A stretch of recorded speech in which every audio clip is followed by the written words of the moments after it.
Habari ndugu zangu wa Tanzania ambao mnatufuatilia kupitia YouTube Eneza TV na Instagram Eneza TV.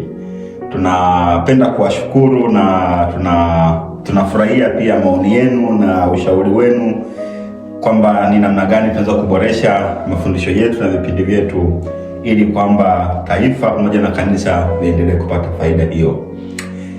Leo nimekuja nikiwa na ujumbe mahususi kabisa kwa habari ya kanisa la Tanzania. Leo nina ujumbe maalum kwa habari ya kanisa la Tanzania. Kanisa la Tanzania linapokea ujumbe leo ili lijue nini cha kufanya kwa ajili ya taifa la Tanzania. Ujumbe kwa kanisa ili kanisa lijue linapaswa kufanya nini kwa ajili ya taifa letu zuri la Tanzania. Bwana Yesu asifiwe. Warumi sura ya 13 mstari wa kwanza, maneno ya Mungu yametunzwa hivi: kila mtu na aitii mamlaka iliyokuu, kwa maana hakuna mamlaka isiyotoka kwa Mungu, na ile iliyoko imeamriwa na Mungu. Naomba nirudia. Kila mtu na aitii mamlaka iliyokuu, kwa maana hakuna mamlaka isiyotoka kwa Mungu, na ile iliyopo imeamriwa na Mungu. Maneno haya yametumika mara nyingi sana na viongozi wa dini, lakini wakati mwingine na viongozi wa kisiasa, wakisisitiza kwa habari ya kutii mamlaka iliyoko, kutii serikali iliyoko, kuheshimu serikali iliyoko, wakimaanisha kwamba tunaiheshimu serikali kwa sababu serikali hiyo imetokana na Mungu. Tunaheshimu hiyo mamlaka kwa sababu hiyo mamlaka imetokana na Mungu. Hawajawahi kukosea katika jambo hili. Wako sahihi kabisa kwamba hakuna mamlaka duniani isiyotokana na Mungu. Mamlaka zote zimetokana na Mungu. Na hii haimaanishi kwamba Mungu anafurahia kila matendo ya wanasiasa, kila matendo ya watawala, kila matendo ya serikali au kila tabia ya serikali kwa sababu imetokana na Mungu mwenyewe. Kuna tabia zingine, kuna mienendo mingine, kuna maamuzi mengine, kuna mambo mengine Mungu hafurahii. Lakini jambo ambalo tunajua kwa hakika ambalo limeandikwa kwenye Biblia, Warumi 13 sura ya kwanza, kwamba hakuna mamlaka isiyotokana na Mungu, hata kama hiyo mamlaka wakati mwingine inafanya mambo ambayo si kusudi wala sio mapenzi ya Mungu. Lakini hoja yangu sio huko, ujumbe wangu sio huo. Ujumbe wangu ni kwa habari ya mwaka 2030. 2025 imepita, tunamshukuru Mungu. Imepita, tumefanya uchaguzi, tumepata rais, tumepata wabunge, tumepata madiwani. Lakini 2030 kuna uchaguzi tena wa serikali kuu, uchaguzi mkuu, kumpata rais wa Jamhuri ya Muungano wa Tanzania, kupata wabunge wa majimbo mbalimbali katika serikali yetu, katika nchi yetu ya Tanzania, lakini pia kupata majimbo katika kata mbalimbali katika nchi yetu Tanzania. Ndugu zangu, ikiwa hakuna mamlaka isiyotokana na Mungu duniani pote, kwenye nchi yoyote, kwenye jimbo lolote, kwenye kata yoyote, ikiwa hakuna mamlaka isiyotokana na Mungu, maana yake Mungu ndiyo anayewaweka viongozi. Na watumishi wa Mungu, wa Kristo na Waislamu, wale watu ambao wanamwamini Mungu, wanamheshimu Mungu, wanamnyenyekea Mungu, sisi ndio wawakilishi wa Mungu duniani. Sisi ndio mawakili wa Mungu hapa duniani. Sisi ndio ambao tunaweza kuwaweka hao viongozi kwenye mamlaka. Sisi ndio tunaojua aina ya viongozi wanaofaa kuingia kwenye hiyo mamlaka. Biblia inaposema kwamba hakuna mamlaka isiyotokana na Mungu, ni kama nilivyosema kwamba hata kama hiyo serikali wakati mwingine haifanyi mambo ambayo Mungu anayapenda, lakini inamaanisha tu kwamba mpango wa Mungu ni duniani kuwe kuna tawala, kuwe na serikali, kuwe na uongozi, ili amani ipatikane katika taifa husika. Amani iweko duniani, haki iweko duniani, neema iweko duniani. Mungu anahudumia watu kupitia serikali. Ndio maana unasikia serikali inajenga zahanati. Kwa nini inajenga zahanati? Kwa nini inajenga hospitali? Kwa sababu inataka kutibu watu, inataka watu waishi. na kazi ya kutunza uhai wa mtu ni kazi ya Mungu. Kwa hiyo serikali inafanya kazi kwa niaba ya Mungu, ndio maana wanajenga zahanati. Serikali ina vyombo vya ulinzi na usalama, ina polisi, ina jeshi, ina vyombo mbalimbali ambavyo vinahakikisha kwamba nchi iko salama. Kazi ya Mungu ni kutunza, wajibu wa kutunza usalama na uhai wa mtu ni kazi ya Mungu mwenyewe. Lakini kwa sababu Mungu hawezi kushuka mwenyewe, anatumia sisi wanadamu, ameweka serikali, ameweka mamlaka ili kupitia mamlaka sisi tuwe salama. Ndio kazi ya polisi ni kulinda watu, kazi ya jeshi ni kulinda mipaka ya nchi yetu, kwamba watu wanaoishi katika nchi husika wawe salama. Hiyo ni kazi ya Mungu.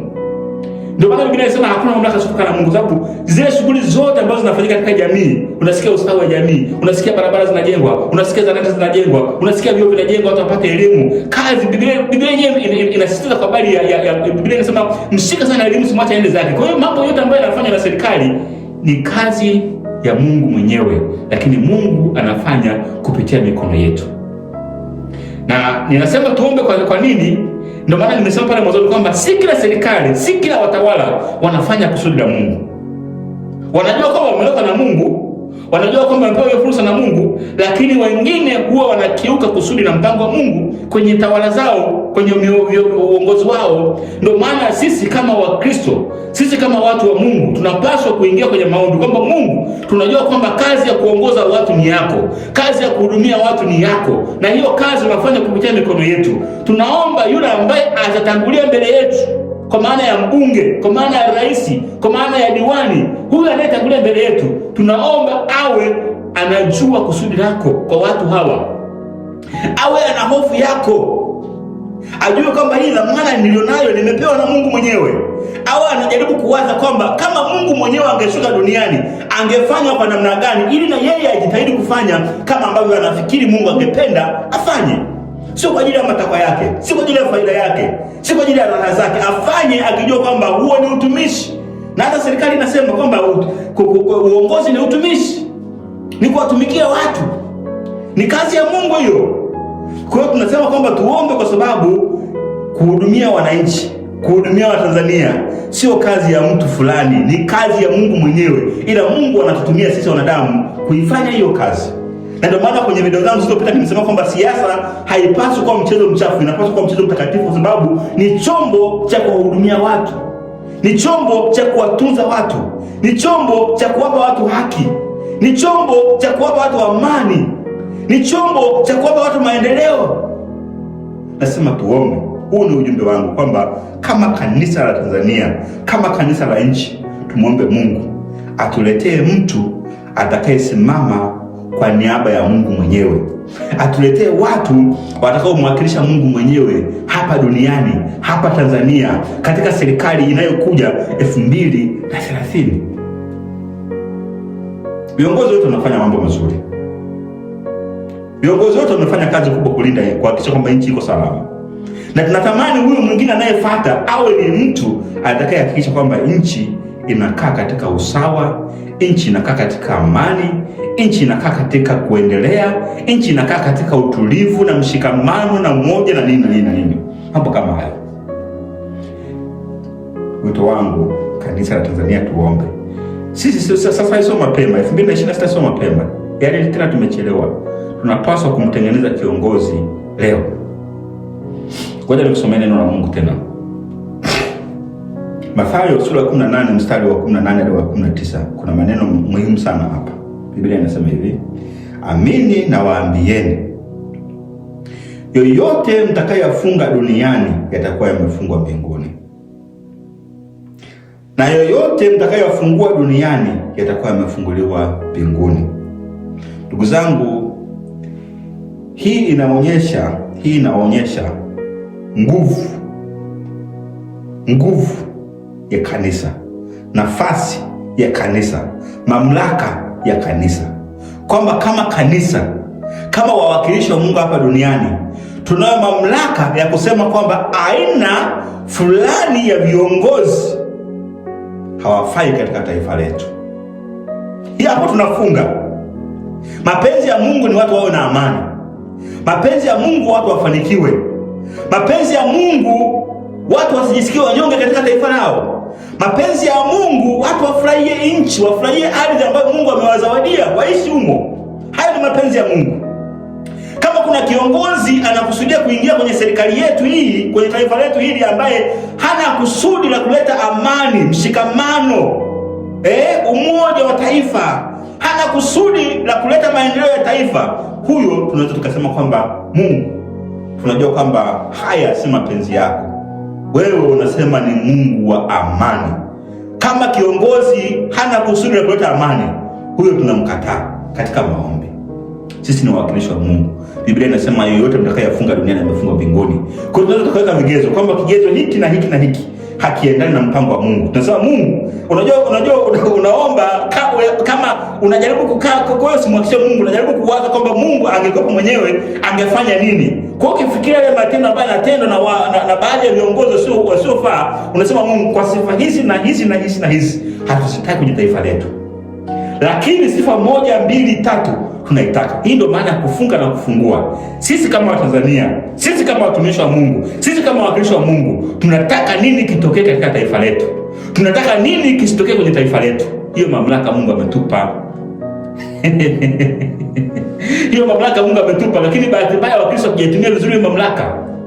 Mimi mwenyewe binafsi, kwenye maisha yangu binafsi, nimewahi kusema kwamba nafunga 1, 2, 3. Na kweli alifungwa. Nikasema nafungua 1, 2, 3. Na kweli akafunguliwa. Ili neno ambalo nilisoma hapa, sisomi tu kwa sababu napaswa kusema hili kitu. Ninasoma kwa sababu mimi mwenyewe nimepractice.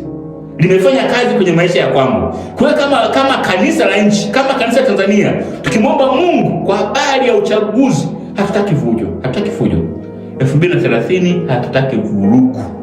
2030 hatutaki kuviziana. Tunataka kuona Mungu anasimama katika taifa letu. Amani, utulivu, mshikamano, upendo unakuwemo miongoni mwa Watanzania. Yule akiwa Chadema na yule akiwa CCM ni sawa, wanatofautiana mitazamo na falsafa na nini, lakini tunapoangaliana hivi tunagundua wewe ni Chadema lakini ni Mtanzania, wewe ni CCM lakini ni Mtanzania, wewe ni Chauma lakini ni Mtanzania, wewe ni fulani lakini tuone, yani uchaguzi wa 2030 uwe ni uchaguzi wa amani. Tusitofautiane, tusiumizane, tusigombane kwa sababu ya tofauti za vyama vyetu. Kila mtu anaamini falsafa yake, kila mtu anaamini hivyo kwenye siasa kila mtu ana imani yake, lakini hizo imani zisitugombanishe. Angalia Tanzania, unajua ni nchi nzuri sana. Tunao Waislamu wanaamini kwa namna nyingine, wanamwamini Allah, wanaamini Qur'ani. Kuna Wakristo wanaamini Yesu Kristo, wanaamini Biblia, lakini tunapokutana pale katikati tunasema wewe ni Muislamu lakini Mtanzania, wewe ni Mkristo lakini Mtanzania. Tunapendana, na ukiangalia tumeoana sisi kwa sisi. Wakristo wao Uislamuni na Waislamu wao Ukristoni. Kwa hiyo maisha yanaenda vizuri. Tunataka kwenye siasa iwe hivyo pia, tupendane. Mapenzi ya Mungu ni kuona watu wanapendana. Mapenzi ya Mungu ni kuona watu wanaishi kwa amani.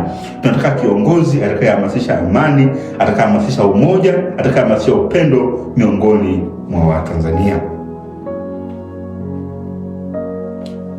Na kusomea tena, nimekusomea 18:19. Tena nawaambia ya kwamba 2 wenu watakapopatana duniani katika jambo lolote watakaoliomba watafanyiwa na Baba yangu aliye mbinguni. Ni wito wangu ya kwamba sisi kama Watanzania tupatane kumwomba Mungu, tuweke tabia na vigezo vya aina ya kiongozi tunayemtaka 2030 katika jimbo letu, katika kata yetu, katika nafasi ya urais. Tunataka rais wa namna gani? Tunataka mbunge wa namna gani? Tunataka diwani wa namna gani? Lakini kigezo kikuu, awe ni mtu mwenye hofu ya Mungu, awe ni mtu atakayetimiza kusudi la Mungu katika taifa la Tanzania, awe ni mtu atakayehakikisha kwamba amani na usalama na maendeleo ya Tanzania vinakuwa vipaumbele vyake. Mungu anajibu maombi yetu. Na kusomea mstari mwingine tunapoelekea mwishoni. Yohana sura ya 14 mstari wa 13 na 14 unasema hivi. Na kusomea mstari huu ujue kwamba tukienda kuomba usione uzito. unaweza ukakata tamaa kwa sababu ya mazingira hapa na pale, ukafikiri kwamba labda kwa hali hii Mungu hawezi kujibu, kwa mazingira haya Mungu hawezi kujibu, kwa mazingira haya haiwezi kutokea hivi tunavyotaka itokee. Unajua, mimi ninaelewa hivyo kwamba kila Mtanzania, kila Mkristo na kila Muislamu anajua kwamba yani ana sifa za aina ya kiongozi anayopaswa kuwamo katika serikali yetu. Yani kila mtu ukimuuliza ungependa kiongozi aweje, yani kila mtu atakwambia kwamba ningependa kiongozi awe 1, 2, 3. Kila mtu anajua. Lakini shida iko tu pale kwenye kuamini kwamba kweli hivyo ninavyojua, hivyo ninavyotaka inaweza kutokea kweli, na kuhakikishia inatokea. Ninakuhakikishia inatokea, itatokea na itakuwa. Hakuna mashaka. Huu ni wito kutoka ndani ya moyo kabisa. Hii sauti imegonga zaidi ya mwezi mmoja kwamba Tanzania iombe kwa habari ya uchaguzi wa mwaka 2030. Yohana 14:14 inasema hivi, 14:13-14 inasema hivi, nanyi mkiomba lolote kwa jina langu, hilo nitalifanya, ili Baba atukuzwe ndani ya Mwana. 14, mkiomba neno lolote kwa jina langu nitalifanya. Mkiomba neno lolote kwa jina langu nitalifanya. Lolote. Hapa tuombe kwa habari ya uchaguzi wa mwaka 2030. Jambo la kwanza la kuliombea. Jambo la kwanza, uchaguzi uwe ni huru na haki. Sawa? Uchaguzi uwe wa amani. Katika uchaguzi huo tuwapate viongozi ambao ni kusudi, ambao ni sauti ya Mungu mwenyewe. Sio viongozi wanaotafuta faida, si viongozi wanaotafuta sifa, si viongozi wanaotaka kutimiza mapenzi yasiyo ya Mungu. Nimesema pale mwanzoni kwamba hakuna mamlaka isiyotokana na Mungu. Kwa tafsiri hiyo kwamba viongozi wanaokuwa serikalini au kwenye majimbo au kwenye kata wanapaswa kujua mapenzi ya Mungu ni nini katika utumishi na kazi yao. Tumombe Mungu viongozi watakaopatikana 2030 kutoka ngazi ya juu ya taifa mpaka ngazi ya pale chini wawe ni viongozi wenye hofu ya Mungu na wafanye mapenzi ya Mungu katika taifa, kwa hudumia watu katika haki. Na haki ni mzazi wa amani. Haki ni mama wa amani. Kwenye taifa pakiwepo na haki, automatically amani inapatikana, automatically maendeleo yanapatikana.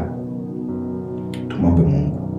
Sasa ukijisikia kuomba, omba. Usipojisikia kuomba, omba. Ukiweza kufunga, omba. Usipoweza kufunga, omba. Ukiwa Mkristo, omba. Ukiwa Muislamu, omba. Na usipokuwa na dini, omba. Mungu akubariki sana. Ninaitwa Ernest Kikoti. Ninaomba kila mmoja awajibike katika nafasi yake kwa ajili ya kuombea uchaguzi wa mwaka 2030. Mungu aibariki Tanzania. Mungu awabariki wa Tanzania.